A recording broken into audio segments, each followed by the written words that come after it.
Okay. Oh my God, YouTube. All right. Let me try that one more time, okay?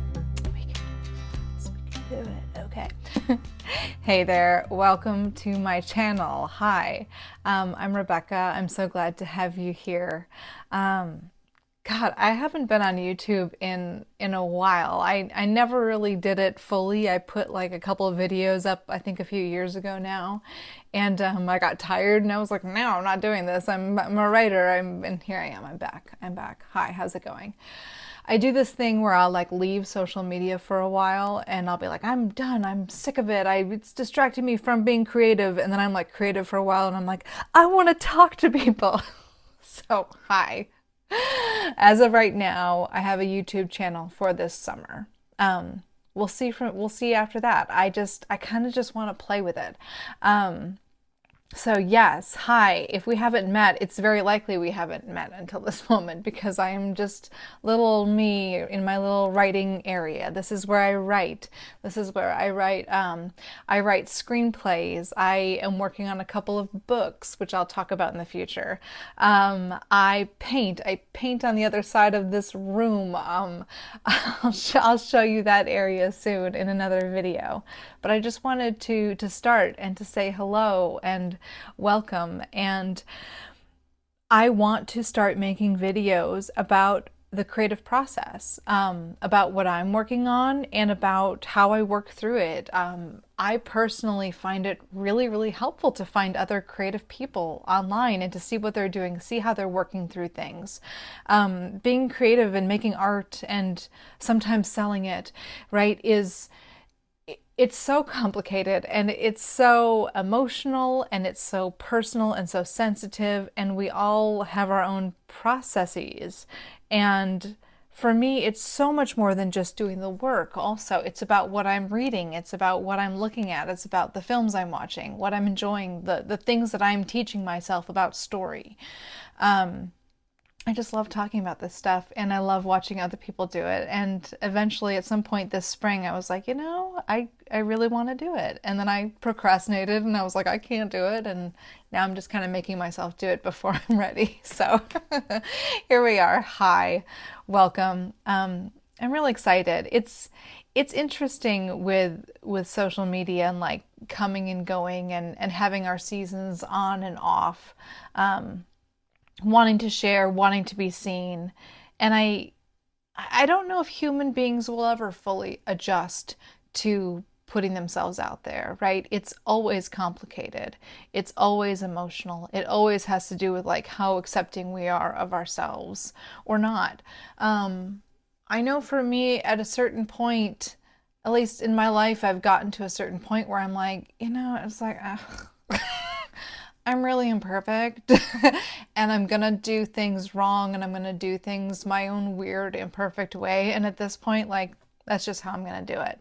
And it's been really nice for me to find other people who are like that too, who are just like, screw it, I'm just gonna be myself.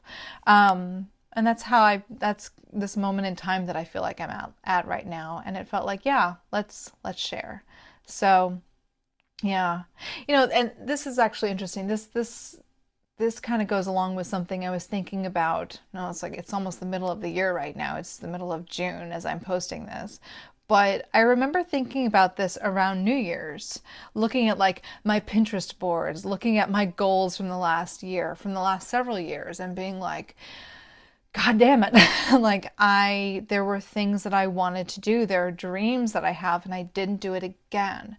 And I had this wonderful just feeling to myself of like, oh yeah, but those are still coming, right? Like, yeah, I didn't do it yet, but not having done it within whatever time frame I thought I was supposed to get it done in, that doesn't actually take away anything. If anything, it just makes me go, oh yes, now I know more about the process of so for me, like making another film, now I know about the process of, I don't think I said that in the beginning, that I'm also a filmmaker, writer, director, filmmaker, sometimes I act. Yes. But, you know, I'm learning more about the process of making a bigger budget film. I'm learning more about the process of writing a novel, right? I wrote a first draft, really messy first draft of a novel last fall. All these dreams that we have, we think we live in such a weird society where it's like you have to keep moving along, and it's like, well, no, we grow into the people who are able to do these things, right? And we don't even know the ways in which we need to grow until we start doing these things, right? Very similar to like going on YouTube and trying things on social media and then stepping back and saying, okay, I didn't realize that that was going to bring all of this stuff up. I didn't realize that I was going to have to learn to pace myself, which I am historically bad at, right? I'm someone who just like gets excited and goes and burns out, as opposed to just like steadily making progress, right? So anyway, it's all intertwined. Making art, being on social media, being seen, sharing the process, and finding ways to get inspired. So that's kind of what I'm going to be talking about here on this YouTube channel. So yeah, thank you so much for being here. I am currently, I think currently what I'm going to talk about as we just get started is I'm going to talk about what I'm working on lately. I'm working on a Christmas screenplay. That is a day job writing thing for me, right? So I wrote a Christmas script this last spring. I mean, I finished it about a month ago, and I'm embarking on a new one. I'm starting a new one that I would like to finish up relatively soon. I don't want to go past midsummer on it, but you know, I tentatively, you know, ideally July, I'm going to be finishing it. So I'm going to talk about that process on here. Yeah, Christmas scripts they're silly. They're pretty quick. They're really fun to write. Yeah, it's like a really fun way to use your skill set. As for me, as a writer, as an indie filmmaker, I know a lot about what it takes to write a script with very few locations, with limited actors, with limited resources. It's been sort of a wonderful way for me to use the skills of being an indie writer director and put them towards something that makes money and that's also really fun. So that's something that I do sometimes. I've actually sold a couple screenplays. I sold a Christmas movie. I sold like a Lifetime movie, like Thriller, and both of those got made, which is really cool. And so yeah, knock on wood, we're going to do it again sometime. So that's what's up. And I have another script out there right now that I wrote last year. Got interrupted by the strike, which is cool. We needed to do that. But, you know, it's like, oh, God. Being a screenwriter is very weird. Waiting around for things, hoping that things get made. It's very different for my personality, where I'm like, well, let's just make it. Like, let's just do it. Let's just go for it. So that's a balancing act, emotionally and mentally in itself, right? Putting your work out there and putting it out into the hands of others. So you can kind of see there's going to be a lot of stuff to talk about here. I'm going to share some of my painting process. I got into oil painting in the last several years. I used to do it a long time ago when I was in college, and got back into it, especially during the pandemic, and I'm building up a practice again for myself. So I'll share some of that process here as well. So that's it. That's how I'm going to start off. I was all nervous about doing this. I'm not used to having a microphone. I was so nervous about doing this video, but I'm glad I did it, and I'm glad to be here. I feel like I found some pretty cool people here on YouTube. It's been really nice to sort of explore. I kind of blew it off for years, and you know, there's so many people on here that are really like fast talking and really flashy and da da da da, and I'm just like little weird me sitting here being a hermit at my desk and writing and reading and stuff. So it's been nice to see that there are other people like me too, and it feels like, yeah, I can share a little bit from my corner of the world. So happy to be here, happy to start out the summer talking about making art and sharing the process with you. So thanks so much, and I'll see you later. Okay, bye.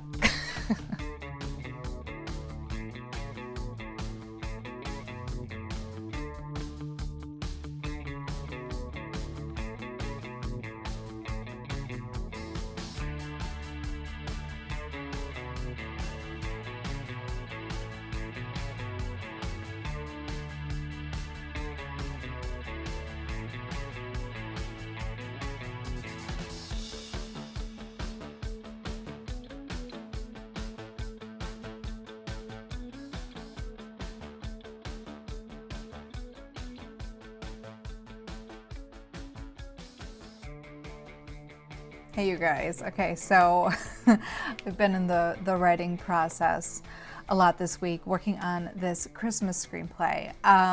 Just early stages. I've got maybe like 5.5 pages of like crappy scenes written, and then I am doing a ton of outlining, like figuring out where I'm going.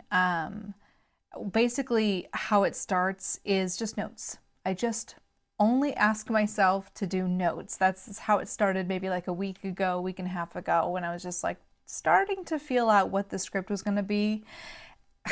Every time I sit down to write a screenplay, I get like jitters, I get anxiety, I feel like I'm an idiot, I feel like I'm failing at life, and then it's just like, no, it's just your anxiety, but you're pretending that everything in your life is horrible, but really it's fine. It's normal. It's funny. I've noticed this every time I start something new, and like I'm writing a Christmas script. The stakes are very low. It's not a big deal. These things sell. It's gonna be fine, even if they don't. It doesn't take that long to write them, and they're pretty easy overall. There's still a shit ton of work, but they're overall like I write them and I let them go. But every time I start something new, every time I start even with painting, like I'll start a new painting style, and I'll be like, I have no abilities here. Every screenplay I write, I'm like, I don't know what I'm doing. And there's almost like a detox period that comes up where it's like, okay, like everything that's wrong with my life is coming up at the exact same time, like as I'm starting to write the script. What a coincidence that it happens every single time I start something new. So just to let you know, in case you experience this when you sit down to work on something, especially something where you don't know where it's going, you're not alone. I swear to God, there has to be something about this in humanity when it's like we have something creative to do, and we don't know exactly how we're going to tackle it. Our brain starts to work on other problems, right? We start to work on other anxieties that we have in our lives when really it's fine. You're just anxious about the work. You're anxious about whether or not you can tackle it this time, right? So that's a big thing that happens with me every time I start a new screenplay. So the way that I have noticed works really well for me is to actually give myself a time limit on terms of working. So I'll like set a timer on my phone. Sometimes, especially in the beginning, I'll be like 20 minutes. You get 20 minutes of working on this. That's all you can do right now, but 20 minutes. And I'll just set a timer and I'll just be like, okay, I'll just write a bunch of crap really quick. Here's some quick notes. Like this is the situation. These are the types of characters that they are. Here's, like what they hate about each other. Here's, how they could fall in love. Here, just like come up with like a bunch of silly things. Here's some Christmas activities, blah, blah, blah, blah. Cookie decorating, snowman building. I'm not doing that. But you know what I mean? Like you can just come up with crap and just throw it out there. 20 minutes. Lately for me, in the last week, it's been an hour. I'll set an hour timer on my phone and that's it. And what I can get done is what I can get done.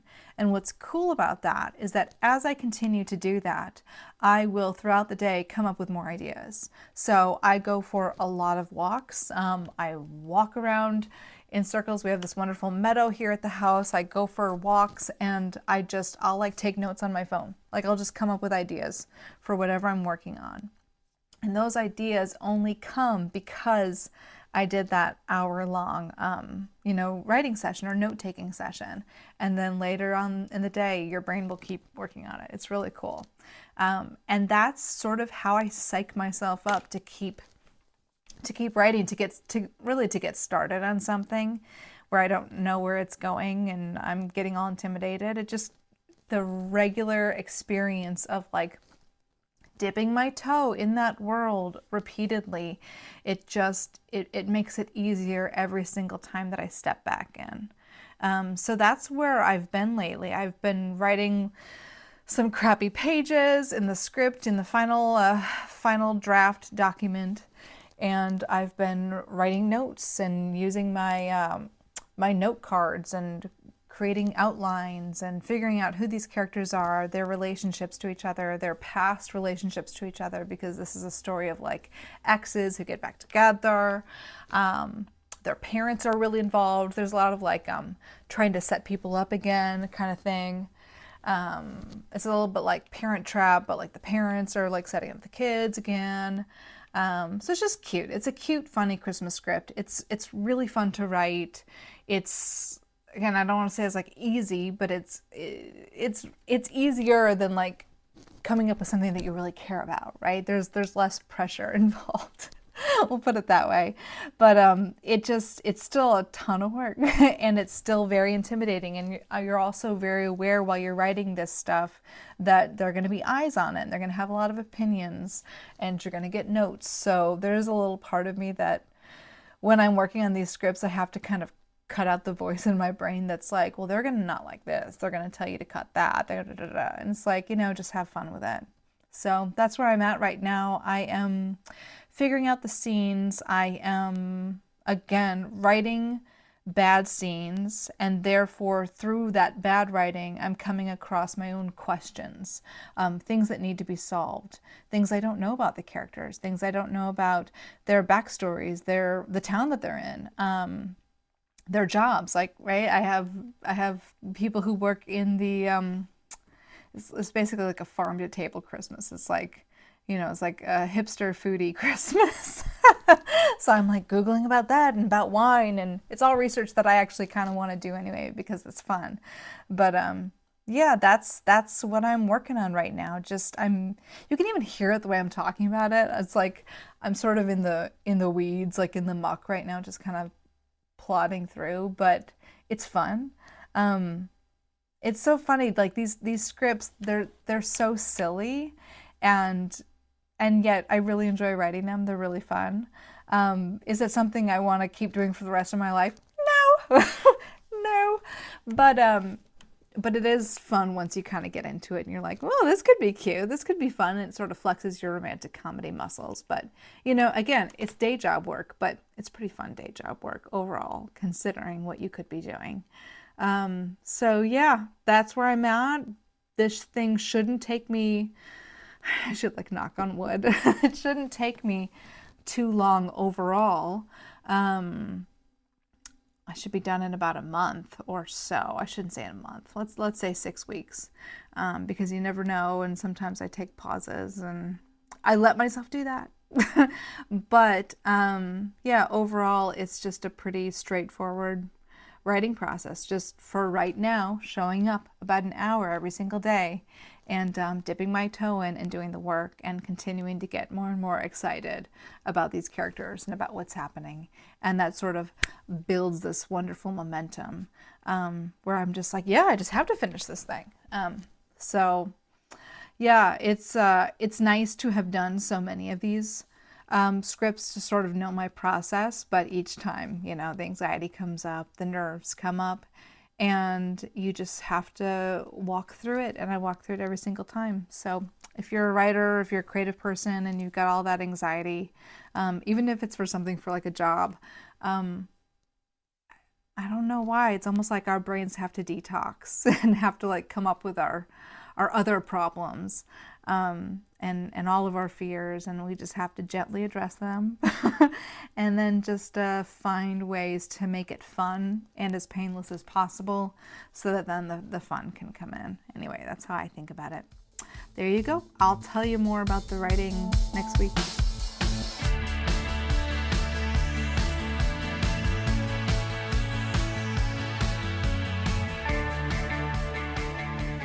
Okay, so I believe that this is what the kids call a book haul.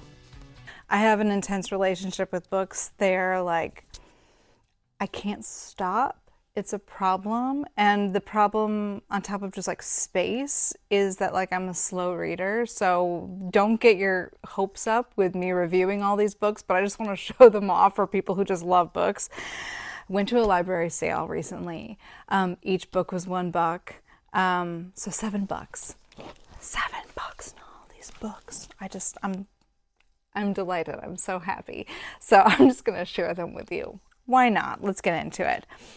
Alice Munro. Come on.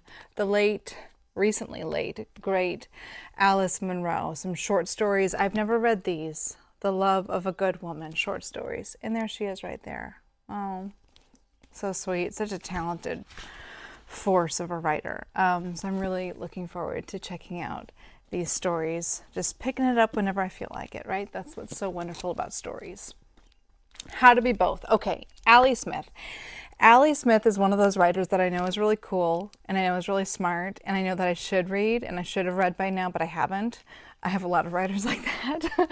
But I don't know. I got to start somewhere, and this one showed up in my life via this library sale, and I like the cover. I like the oh, and here's a from the Telegraph review, An Heir to Virginia Woolf. Well, there you go. I love Virginia Woolf. If you haven't read To the Lighthouse, I love To the Lighthouse. I need to reread that. She's one that I haven't read enough of. Anyway, this book, How to Be Both. How to Be Both is a novel all about art's versatility, borrowing from painting's fresco technique to make an original literary double take. It's a fast-moving, genre-bending conversation between forms, times, truths, and fictions. There's a Renaissance artist of the 1460s. There's the child of a child of the 1960s. Two tales of love and injustice twist into a singular yarn where time gets timeless, structural gets playful, knowing gets mysterious, fictional gets real, and all of life's givens get given a second chance. Who doesn't want that? So yeah, I'm really looking forward to reading this one, even though every time I've picked up Allie Smith, I'm like, am I smart enough to read this? Like, sure. And look at the font's bigger. Don't be intimidated, Rebecca. Just check it out. Anyway, so that's something I will be reading at some point. So this is the problem with people who collect books. You're like, I'm going to read it soon. And it's like, you're not. You just want to have it. It just feels good to have it. I don't actually have a shopping addiction, but I love books. Okay. Picture of Dorian Gray. Case in point, this is my second copy. I have another copy of this in storage in LA, where I used to live for a long time. I started reading it. I did not finish it. I might have read a quarter of it. It wasn't even that much. I have a lot of books like this. I have started books I've been like, this is fantastic. And then I just got too busy, or I was filming something, or anxiety took over my life, and I was just in a blur and just stopped reading whatever I was reading. I have so many books like this, and it's not that I didn't enjoy them. It's just, I don't know. I probably have ADHD. My whole family does, but I just haven't really investigated it. But I know that this is a good book. I have heard so many times that this is a great book. I want to read this book. I'd like to read it this summer. Don't hold me to it. But yes, Picture of Dorian Gray. Now I have it. Now I have two copies. When I find my other copy, one will end up in a free library or at a library sale for someone like myself to scoop it up. So there you go. Picture of Dorian Gray. Hello, Lonesome Dove by Larry McMurtry, another author I have still not read. Look at this baby. Look at how big this is. This is like an 800 page novel. A beautiful copy, just ever so slightly worn on the edges. Look at these sparkly stars. I love that. I love this copy. It's a beautiful, sweet Western illustration on the front, which is great. I have no idea when I'm going to read this book. I just know that I've really wanted to for a long time. And I feel like this is waiting for me during a snowstorm. That sounds great. Who knows when I'll read it, but I like that. I like picturing that. Why not? Okay, look at this cover. Look at this cover. Tender as the Night. I haven't read this book. I, of course, read The Great Gatsby in high school. Loved that. I have wanted to read this one for so long. And I knew that it would show up in my life at the right time. And as I didn't think it would be this beautiful of a copy, but look at that. I love that. And then, woo! Yay, for anyone who remembers this. That's how we checked out books when I was in school, when I was a kid. I love that. I've already started reading it. If you can see, I've got my little tabby things. I'm not going to write any. I write in books a lot. I'm not going to write in this one. It's just too cool. But I got my little tabs. Yeah, beautiful so far. Yeah, let's hang out in the south of France. That sounds about right now. So yeah, this is my next book that I'm reading right now. Slowly. That's what I do. I didn't do this one yet, did I? Astonish Me by Maggie. I think you say Shipstead. I think that's how you say it.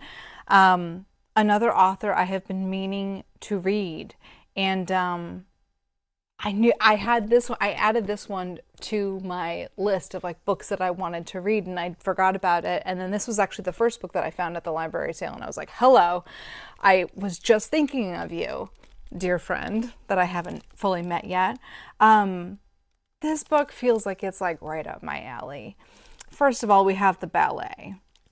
I danced ballet really intensely in middle school and high school. It was a saving grace for me during that time period. I was a miserable teenager, but ballet was, oh my God, I just loved it. And it kind of brought me back to life. The arts have always brought me back to life, back to myself and back to life. But yeah, this looks like a wonderful book. Okay, I'm gonna read to you about it. Astonish Me is the irresistible story of Joan, a young American dancer who helps a Soviet ballet star, the great Arslan Ruzakov. I'm sorry, I didn't say that right. Arslan Ruzakov defect. She helps him defect in 1975. A flash of fame and a passionate love affair follow, but Joan knows that on stage and off, she is destined to remain in the background. She will never possess Arslan, and she will never be a prima ballerina. She will rise no higher than the corps, one dancer among many. After her relationship with Arslan sours, Joan plots to make a new life for herself. She quits ballet, marries a good man, and settles in California with him and their son Harry. But as the years pass, Joan comes to understand that ballet isn't finished with her yet, for there is no mistaking that Harry, her son, is a prodigy. Through Harry, Joan is pulled back into a world she thought she'd left behind, back into dangerous secrets, and back inevitably to Arslan. Yes, yes, yes, I'm in. Give me the ballet. Give me the arts, the pull, the push and the pull of being in the arts. Giving up your life, making hard choices, always being pulled back into the arts. Passionate love affair from one's past. Come on. Yeah.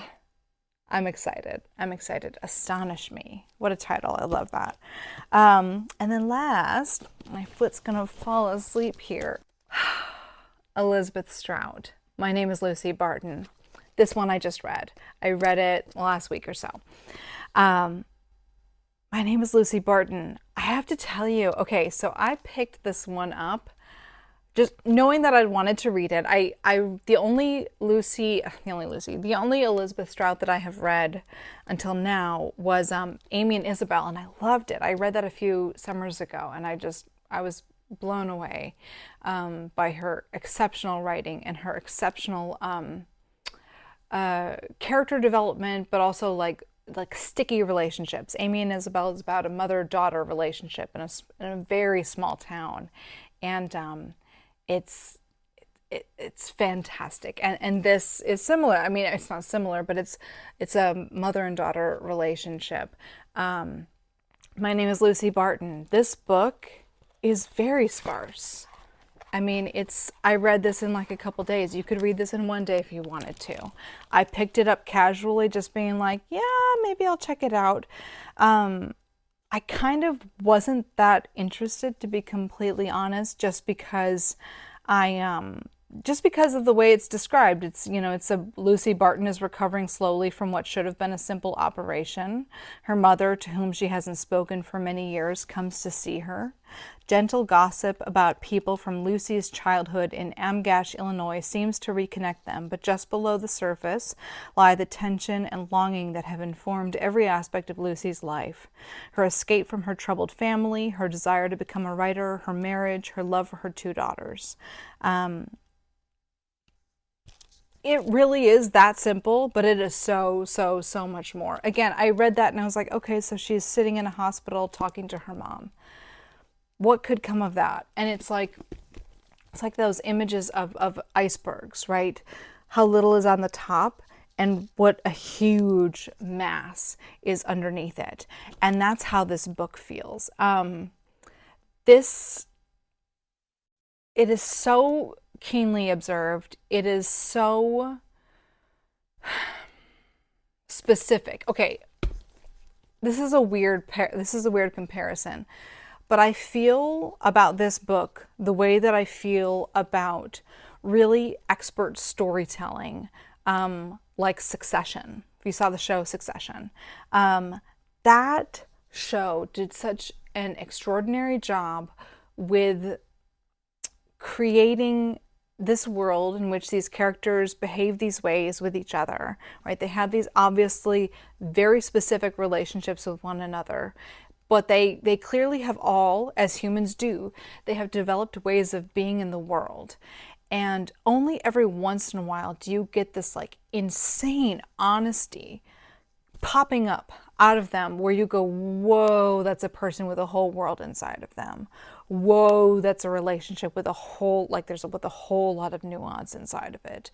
And you get this feeling of an iceberg, that there is an entire world that the writers for Succession, the writer Elizabeth Strout, you get this sensation that they have developed this entire world underneath the world that they are actually presenting you, right? So in my mind, when I encounter something that is that finely tuned, but is not over-explaining to you, it's letting it pop up little bit by little bit. I always feel like it's like a very like tightly stretched balloon, which this is not a good metaphor, but in my mind, for some reason, it makes a lot of sense. I'm like, this is the very tight surface of a balloon. And every once in a while, something just sort of like pops up and pops through the surface. And you're just like, my God, what is inside of that? That is, and yet it's so tightly constructed. It's so tightly constructed, but a big life keeps popping out of it through very specific details, through stories, through, again, and this is very specific. I know that she lives in Maine. Is it Maine? I think she lives in Portland, Maine. I'll just check. Well, here it says she lives in New York City, but I know that it says on like her Wikipedia, I think she was born in Maine. But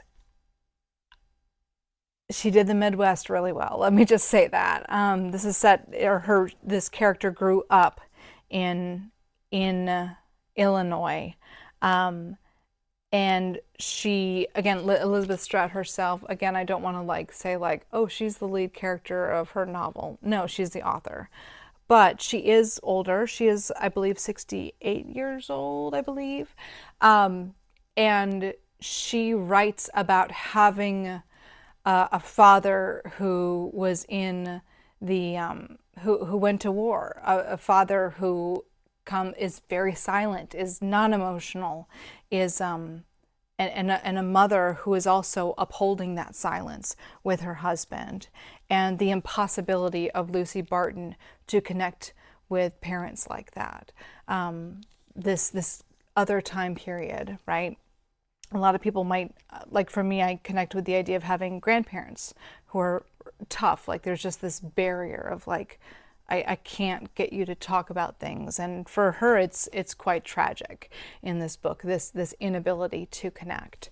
And yet there still are these incredibly emotional moments between them, and moments when our protagonist wants to connect so badly with her mother, and moments of sweetness, and then moments of utter heartbreak, and little tiny stories of growing up in this home. Like little details will come up where you'd be like, holy shit, they lived in a garage for a lot of her early years, and this terrible experience between her father and her brother who was gay. And these little bursts of images and of stories, and just, I know I'm rambling about this, but it's just remarkable to experience something where you're like, wow, that's a light touch with really strong details. It tells you how much a strong detail can carry you without you even having to write very much. Again, I read this in a couple days. I mean, it is it's just a very simple book and a simple story in the hands of a master. They don't need too much, right? It's just those simple brush strokes of details and moments between two people. And I feel like when I read something by someone that good, I learn so much just by absorbing it. So anyway, I really recommend that you read My Name is Lucy Barton, and I know that there are follow-up books, including I think it's called Oh William, that came out a few years ago, but I knew I wanted to read, of course, the first one first. My Name is Lucy Barton. So I love that book, and yeah, I love books, and I want to keep talking about them on here as I read. And it's my favorite thing to talk about story, to talk about writing, to talk about lessons that I'm learning from films and from books. So yeah, I'll keep talking about that on here. Yeah, so thank you so much for watching. It's been kind of fun to get back on here, and I'll see you next time. Okay, bye.